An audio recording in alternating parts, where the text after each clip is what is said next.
السلام. اليوم غادي نصايبو هاد البرجر بالعجينه ديال البريوش. في المقادير كنحتاجو كاس الحليب كبير، كنحتاجو الزبده، بيضه، الملحه، السكر، الدقيق، وتنعجنوا العجينه ديالنا، تنحطوها تخمر، كنخرجوا منها الهواء، تنقرصوها دقه وحده بهذا الشكل هذا. كنقطعوها على جوج وتنقطعوها مستطيلات، تنحطوهم في اللاطه ديال الفران حيت غيطيبوا في الفران.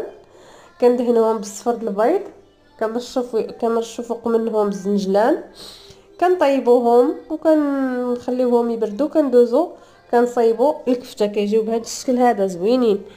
كندوزو نطيبو الكفته كتعرفوها كاملين، الكفته، البصله، البزار، الكمون، واحد شويه الفلفله. كنحطو فوق منها فرماج المربع وتنعمرو بها البريوش ديالنا، كيجي زوين بالصحه والراحه. جربوه.